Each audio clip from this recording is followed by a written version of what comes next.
Good evening po, sir. Magpaalala muna po kayo. Ako si Attorney Levito D. Baligon. Ako ang attorney in fact ni Mrs. Marlina Veloso Galensoga at ako rin ay son-in-law niya.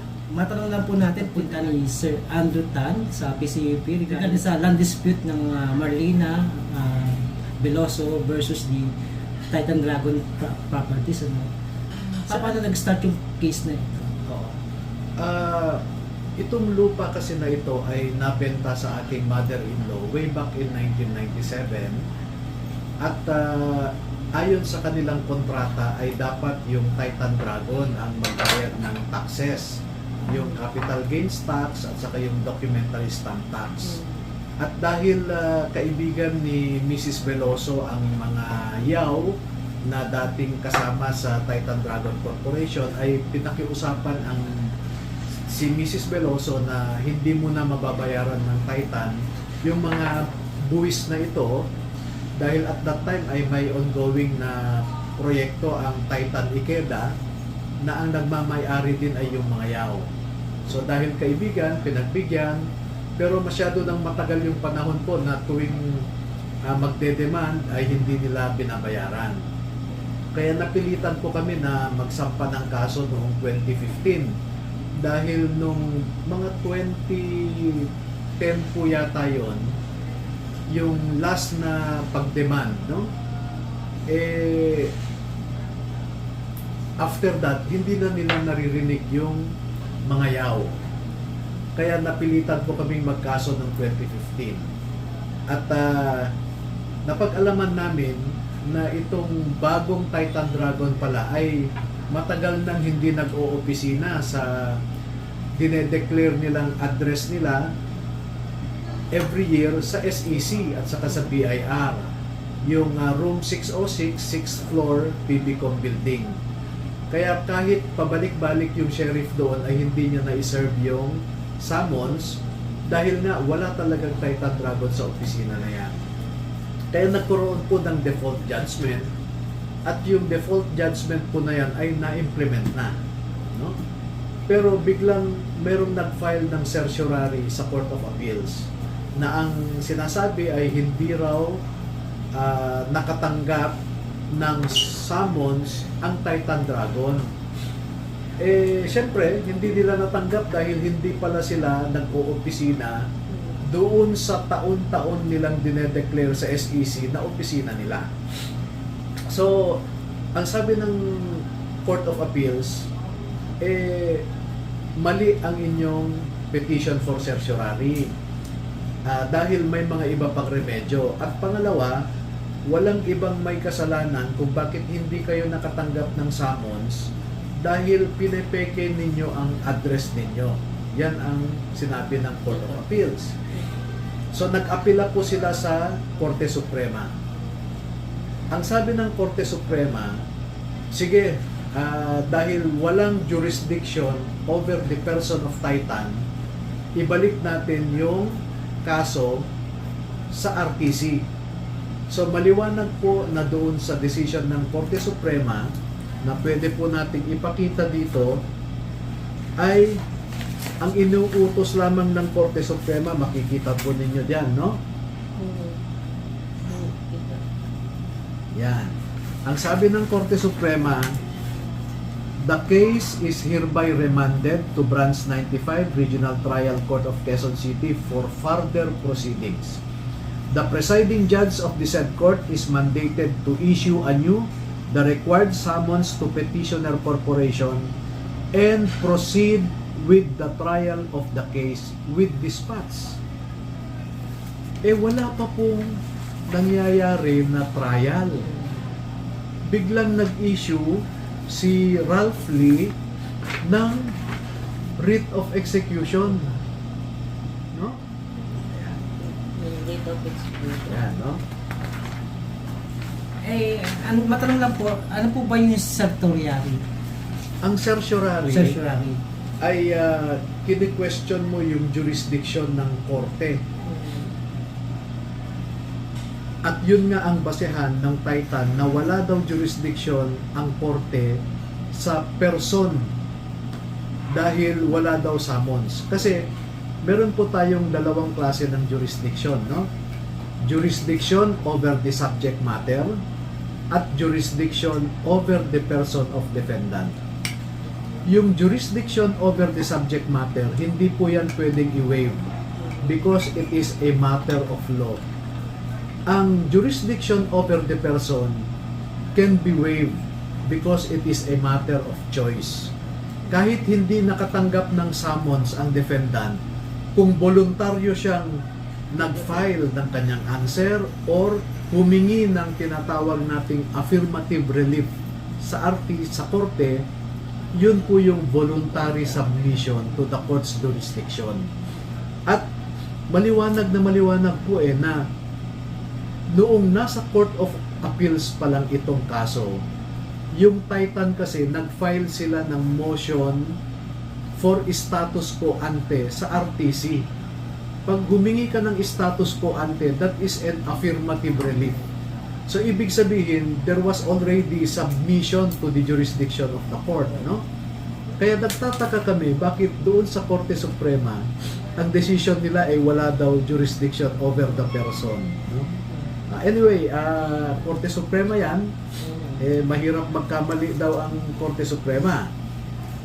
Pero ito po ang pinakabuod ng aming reklamo. May tanong lang po, paano po na-serve yung writ of execution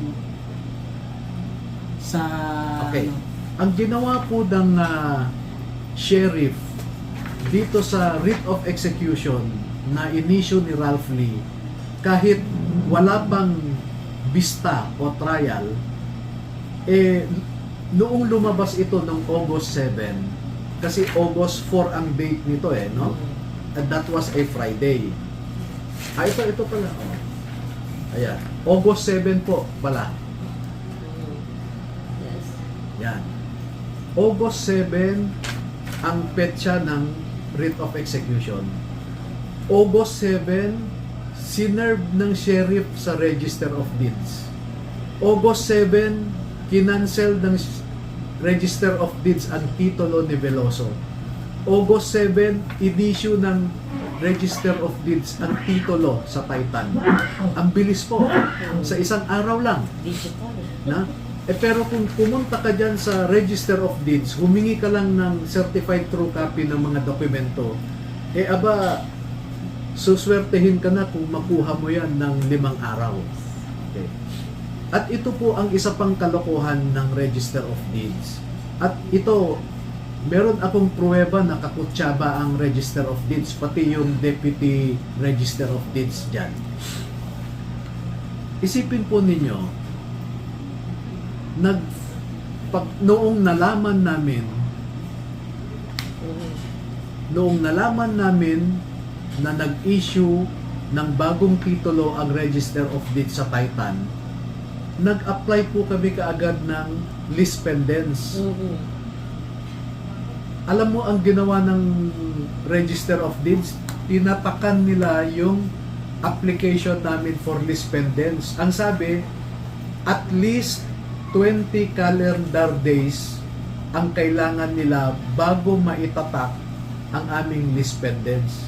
Ang 20 working days, tanggal po dyan ang Sabado at Linggo. Ibig sabihin, 1 buwan ang kailangan nila para maitatak ang aming lis pendens. Kung kayo nga, kinanselan ninyo, nag-issue kayo ng titulo, 1 araw. Kami nagpapatatak lang ng lis pendens. At least 30 days ang kailangan ng Register of Deeds. Kaya nabuo po ang aking pananaw na merong conspiracy.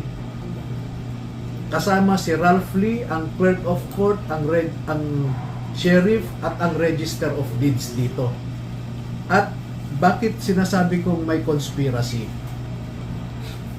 So regarding naman po kay Sir Andrew Tan, kasi na-surprise ang mata kung bakit siya nagkapit sa may PCUP para makahingi ng certificate, no? So pwede po ba yun na siya mismo kukuha ng certificate even though na hindi siya in party involved sa case? Oo. Yun nga po doble po ang naging problema dito. Number 1, si Mr. Tan ay hindi party to the case, no? At pangalawa, kahit party ka sa case, hindi ka dapat pwedeng mag-follow up dahil under the rules ng PCUP, yung sheriff lang ang kanilang kausap dapat. So, doon ako nagtataka kung bakit ganun na lang yung interest ni Mr. Andrew Tan. Pero of course, alam namin yung mga sagot sa katanungan na yan, pero it is better na hindi ko na lang sabihin sa publiko. Isipin po ninyo yun, ha? Nag-mobilize ang NCRPO ng QCPD, Station 11, other support units katulad ng Civil Security Group ng NCRPO, yung Intelligence Division, District Intelligence Division, yung R2 ng NCRPO, minobilize lahat yan in anticipation doon sa makukuha na certificate. Gumastos na ang gobyerno. Hindi ho ba pwedeng maghintay ang NCRPO na kompletuhin muna ni Sheriff ang kanyang mga dokumento bago kayo mag-meeting at paghandaan ang ibibigay niyong police assistance? Eh, kayo mismo hindi na makapaghintay na kompletuhin muna ni Sheriff. Eh, mukha yatang sinasayang ninyo ang buwis namin dyan sa NCRPO. Saka, dyan sa puntong yan, wala pa rin sinasabi ang City Hall ng Quezon City. Oo.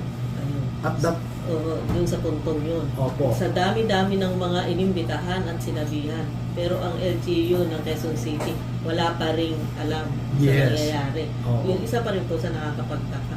Tapos kung hindi, nabanggit nyo kanina na hindi nakakuha ng certificate si Mr. Andrew Tan, nabasa namin bumalik pa siyang muli Opo. sa PCUP. Bumalik ulit siya sa hapon, no? Dahil pinipilit nga niya at may nag-report din sa akin na ang sinasabi na kuwan ay, di bale, uutusan ko yung kaibigan namin na taga PMS para i-pressure yan si PICUP chairman, no? At hindi ko alam kung totoo na nagamit nila yung taga PMS, pero yun po ang narinig ng aking kaibigan na gagamitin daw nila ang isang mataas na opisyal ng PMS para i-pressure na i-release na yan. Nagtagumpay ba si Mr. Andrew Tan na makakuha sa pangalawang beses ng pagpunta?